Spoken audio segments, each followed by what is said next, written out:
2026년 1월부터 스웨덴에서는 이민자 한 명당 최대 4,500만 원을 지급합니다. 무슨 지원금이냐고요? 아닙니다. 이건 제발 우리나라 떠나달라고 주는 돈입니다. 한때 세계가 부러워하던 복지국가 스웨덴. 아이케아, 볼보로 대표되는 경제 강국이자 높은 세금에도 국민 행복도 1위를 자랑하던 나라. 그 스웨덴이 지금 이민자들에게 거액을 쥐어주며 돌아가달라고 애원하고 있습니다. 도대체 무슨 일이 있었던 걸까요? 어떻게 관용과 인권의 나라가 이 지경까지 온 걸까요? 오늘은 준비 없는 관용이 어떻게 한 나라를 무너뜨렸는지 그 충격적인 과정을 데이터로 낱낱이 파헤쳐 보겠습니다. 그리고 이 이야기가 왜 지금 대한민국에 중요한지 함께 살펴보시면 좋을 것 같습니다. 먼저 스웨덴이 어떤 나라였는지부터 살펴보시죠. 스웨덴을 이해하지 못하면 이 붕괴가 얼마나 충격적인지 알 수 없으니까요. 이 1950년대부터 2000년대까지 스웨덴은 말 그대로 복지 국가의 교과서였습니다. 1인당 GDP 세계 10위권, 소득세 최고세율이 50%가 넘는데도 국민 만족도는 항상 최상위권. 이게 가능했던 이유는 명확했습니다. 높은 세금이 제대로 된 복지로 돌아왔으니까요.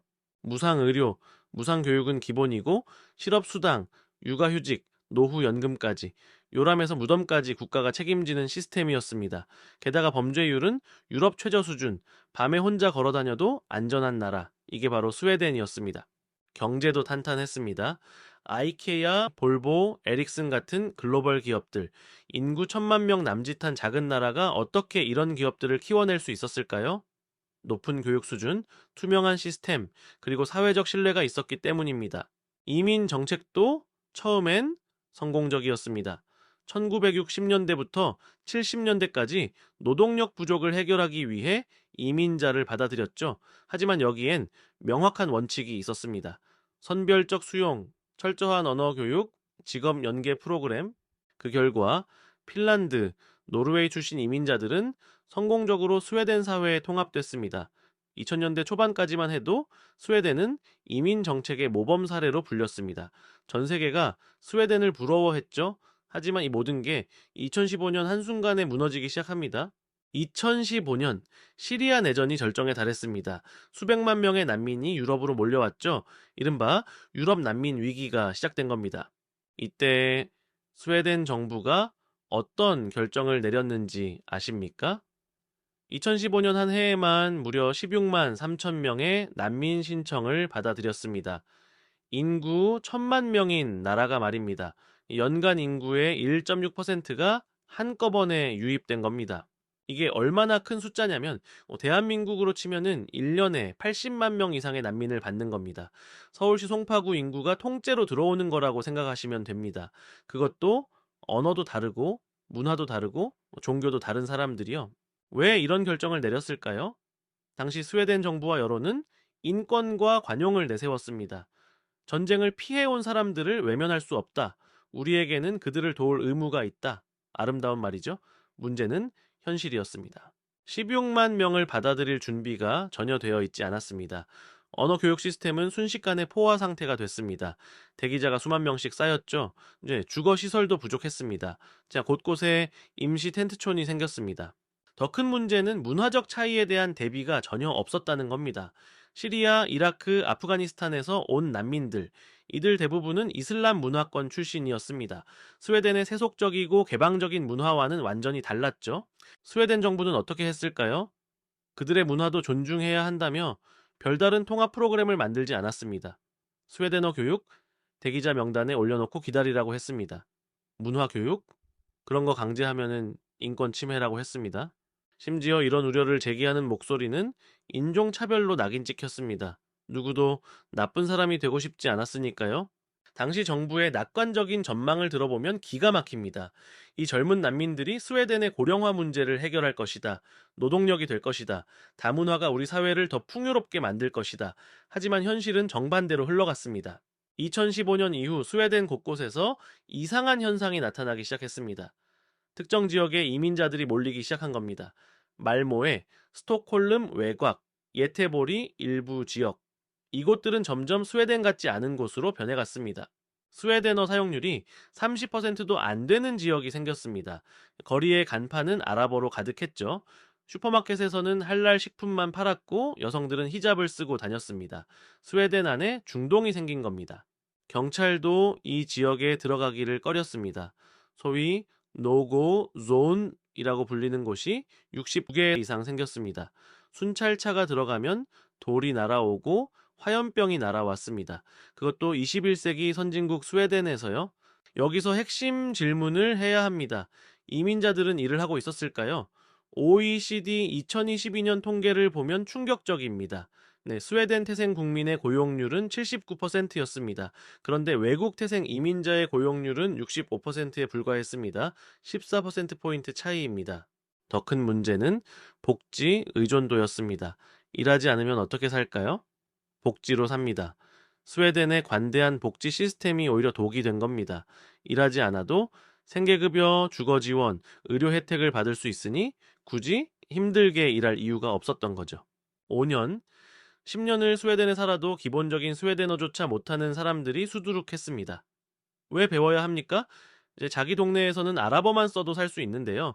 슈퍼마켓도 아랍어, 병원도 통역사가 있고 학교도 자기 아이들끼리 모여 있는데요. 문화적 분리는 더 심각했습니다. 일부 이민자 밀집 지역에서는 샤리아, 즉 이슬람 율법을 따르는 비공식 법정이 운영되기 시작했습니다. 가정폭력 사건이 발생해도 스웨덴 경찰에 신고하는 게 아니라 이 비공식 법정에서 처리했습니다. 상속 문제, 이혼 문제도 마찬가지였죠. 공립학교에서는 무슬림 학부모들이 남녀 분리 수업을 요구했습니다. 수영 시간에 여학생들만 따로 수업하게 해달라. 급식에서 돼지고기를 빼달라. 아니, 아예 할랄 식품만 제공하는 급식실을 만들어달라. 심지어 일부 공공수영장은 남녀 분리 시간제를 운영하기 시작했습니다. 21세기에 양성평등의 나라 스웨덴에서 말입니다. 이게 다문화입니까? 아닙니다. 이건 평행사회입니다. 같은 땅에 살지만 완전히 다른 세계에 사는 겁니다. 언어가 다르고 법이 다르고 문화가 다른 두 개의 사회가 한 나라 안에 공존하게 된 겁니다. 통합은 실패했습니다. 아니, 통합을 시도조차 하지 않았습니다. 관용이라는 이름으로 그냥 방치한 겁니다. 그리고 이 방치의 결과는 곧 폭발적으로 나타나기 시작합니다. 2011년 스웨덴의 총기 살인 사건은 17건이었습니다. 2022년엔 63건이 됐습니다. 약 3.7배 증가한 겁니다. 10년 만에요. 한때 유럽에서 가장 안전하던 나라가 총기 범죄 국가로 바뀐 겁니다. 하지만 총기 사건은 시작에 불과했습니다. 진짜 충격적인 건 폭발물 테러였습니다. 네, 폭발물입니다. 전쟁터도 아니고 스웨덴에서요. 2023년 한 해 동안 스웨덴에서 발생한 폭발물 테러는 149건입니다. 2024년엔 더 늘어서 317건이 됐습니다. 317건이 무슨 의미인지 아십니까? 하루에 한 건 꼴입니다. 거의 매일 어디선가 폭발물이 터지는 겁니다. 유럽 전체에서 가장 많습니다. 전쟁 중인 나라도 아닌데요. 강간 범죄는 어떨까요? 2024년 기준 스웨덴의 강간 범죄율은 10만 명당 95건입니다. 이게 얼마나 높은 수치냐면 유럽 1위는 물론이고 세계 최고 수준입니다. 한국이 10만 명당 10번 내외인 거 생각하면 거의 10배 가까운 수준입니다. 갱단 관련 살인도 연간 60건 이상 발생합니다. 여기서 잠깐 갱단이라는 표현을 썼는데 이게 얼마나 심각한지 여러분은 모르실 겁니다. 2024년 11월 스웨덴 경찰청이 공식 발표한 자료를 보면 경악할 수밖에 없습니다. 현재 스웨덴에서 활동 중인 갱단원이 17,500명입니다. 여기에 갱단과 연계된 조력자가 5만 명입니다. 합치면 67,500명입니다. 인구 1,000만 명인 나라에서 67,500명이 조직범죄에 연루돼 있는 겁니다. 전체 인구의 0.7%입니다. 이게 말이 됩니까? 대한민국으로 치면 35만 명이 갱단원이라는 겁니다. 이들은 200개 이상의 조직으로 나뉘어 전국적인 네트워크를 구축하고 있습니다. 주요 사업은 마약 밀매, 연간 거래 규모가 100억 크로나, 한화로 약 1조 3천억 원으로 추정됩니다. 더 충격적인 건 이들이 어린아이들을 이용한다는 겁니다. 스웨덴 법은 15세 미만을 형사 처벌할 수 없습니다. 이제 촉법 소년이죠. 자, 갱단들은 이 허점을 악용합니다. 10살에서 14살 사이 아이들을 킬러로 고용하는 겁니다. 왜 그럴까요? 잡혀도 처벌받지 않으니까요. 경찰이 아무리 잡아도 청소년이니까 풀어줄 수밖에 없습니다. 갱단 입장에선 완벽한 시스템입니다. 2023년에만 10대 살인범이 17명이나 검거됐습니다. 이게 북유럽 복지국가의 현실입니다. 경찰은 속수무책입니다. 경찰관 1인당 담당 인구가 유럽에서 가장 많습니다. 인력이 부족한 겁니다. 네, 개토 지역에 순찰을 나가려면 무장 경호가 필수입니다. 총을 쏘는 게 일상이니까요. 범죄 해결률도 급락했습니다. 과거엔 살인 사건의 70%를 해결했는데 지금은 50%밖에 해결 못합니다. 절반은 미제 사건으로 남는 겁니다. 그러니 누가 경찰이 되고 싶겠습니까? 경찰 지원자 수는 10년 사이 40%나 감소했습니다. 위험하고 힘들고 보람도 없으니까요. 국가가 치안 통제력을 잃어가고 있는 겁니다. 그것도 불과 10년 만에요. 범죄가 폭발하는데 경제는 어땠을까요? 당연히 무너졌죠. 이민자 1인당 연간 복지 비용이 평균 2,500만 원으로 추정됩니다. 단순 계산해보면 100만 명의 이민자를 부양하는데 연간 25조 원이 듭니다. 스웨덴 GDP의 4% 수준입니다. 세수 대비 복지 지출 비중을 보면 더 명확합니다. 2015년엔 35%였습니다. 2023년엔 42%가 됐습니다. 7%포인트 증가. 이게 무슨 의미냐면 세금으로 거둔 돈의 거의 절반이 복지로 나간다는 겁니다. 그럼 그 돈은 어디서 나올까요? 당연히 세금입니다. 스웨덴의 소득세 최고 세율은 57%입니다. 세계 최고 수준입니다.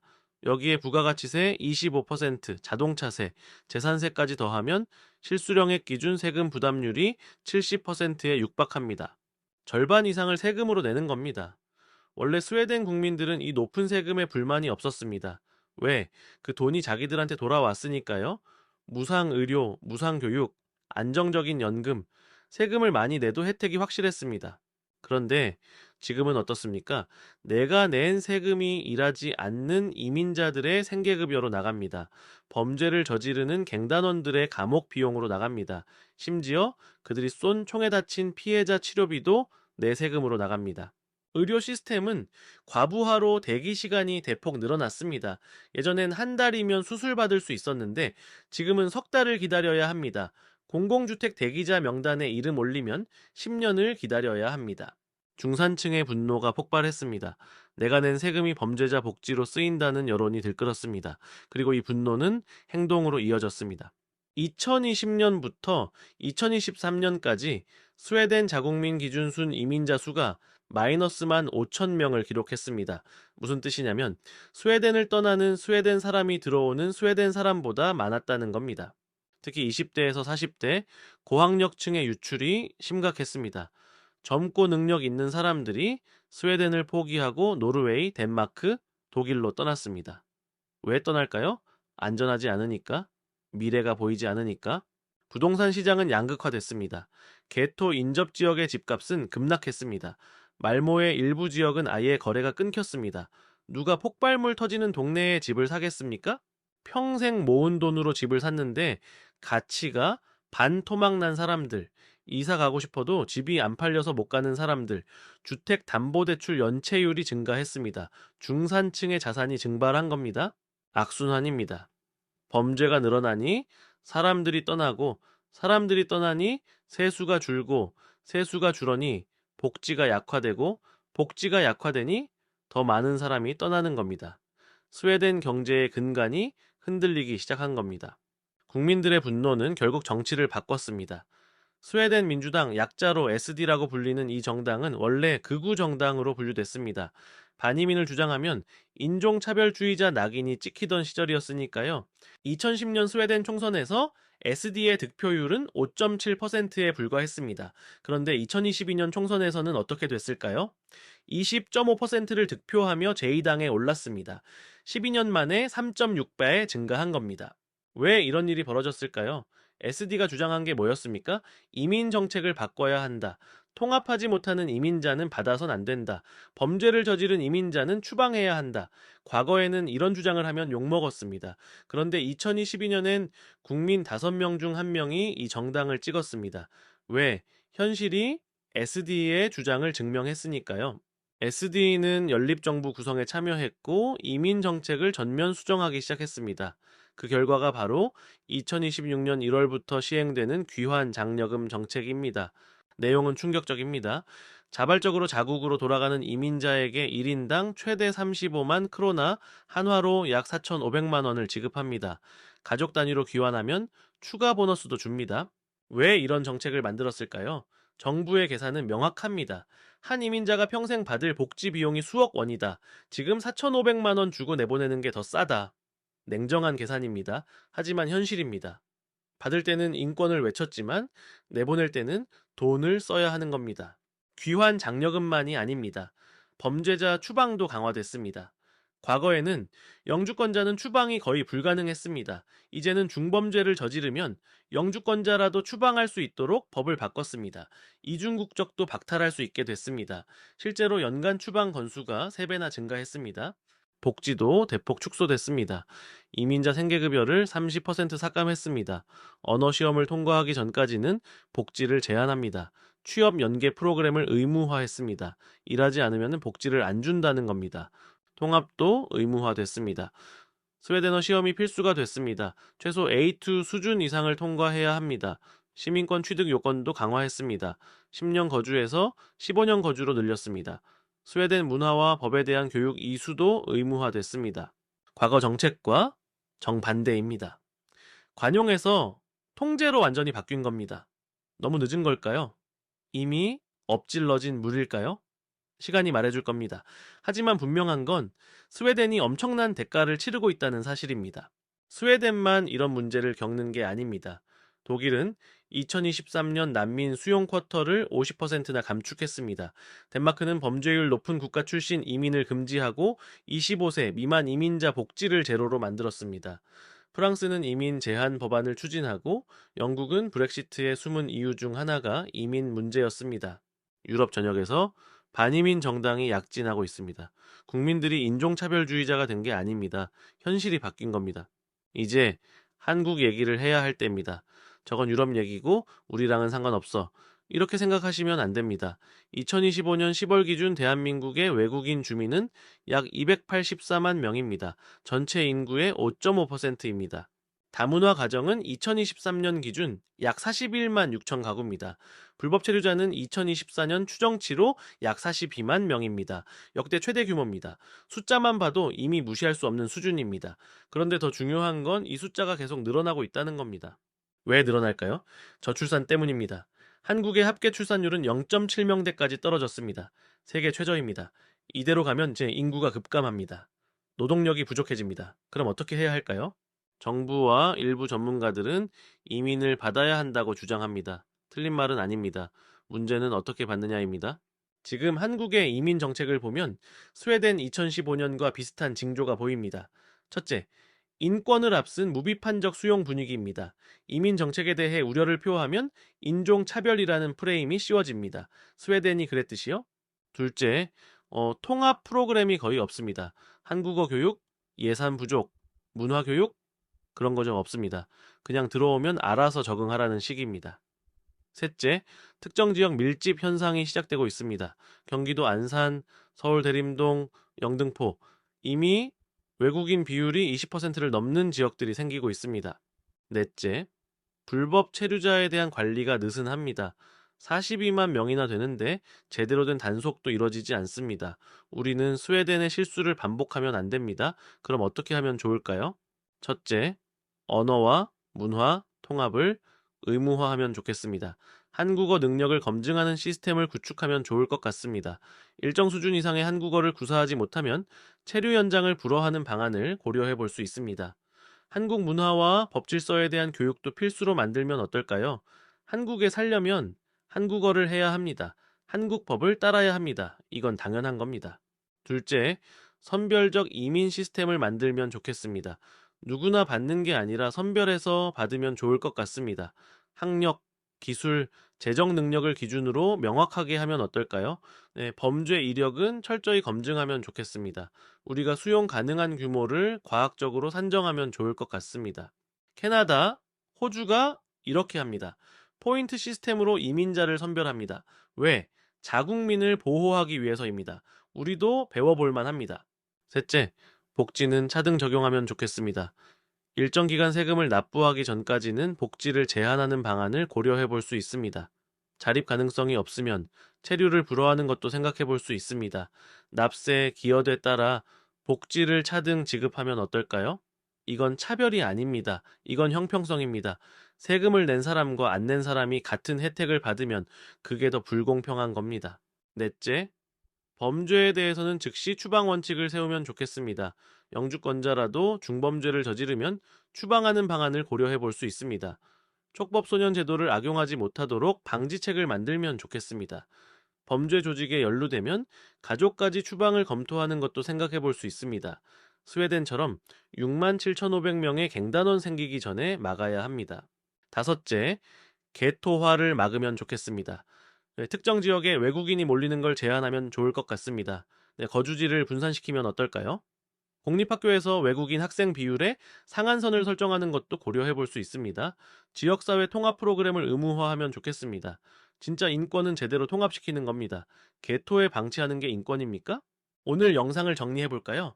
스웨덴의 사례는 우리에게 명확한 교훈을 줍니다. 이민은 노동력 문제가 아니라 사회 통합의 문제입니다.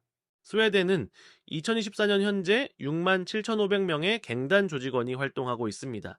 2024년 한 해에만 317건의 폭발물 테러가 발생했습니다. 하루에 거의 한 건꼴입니다. 자, 강간 범죄율은 10만 명당 95건으로 세계 최고 수준입니다. 이게 10년 만에 벌어진 일입니다. 2015년까지만 해도 스웨덴은 세계가 부러워하는 나라였습니다. 지금은 자국민이 떠나는 나라가 됐습니다. 무엇이 문제였을까요? 난민을 받은 게 문제가 아닙니다. 준비 없이 받은 게 문제입니다. 통합하지 않고 방치한 게 문제입니다. 인권이라는 이름으로 현실을 외면한 게 문제입니다. 아무리 인구가 줄어도 아무리 일손이 부족해도 통합할 수 없는 이민은 받지 않는 것보다 못합니다. 관용과 방치는 다릅니다. 다문화와 평행사회는 다릅니다. 인권과 무책임은 다릅니다. 스웨덴은 지금 거액을 들여 이민자를 내보내고 있습니다. 받을 때는 인권을 외쳤지만 결국 내보낼 때는 돈을 써야 했습니다. 1인당 4,500만 원씩 주면서요. 한국은 지금 선택의 기로에 있습니다.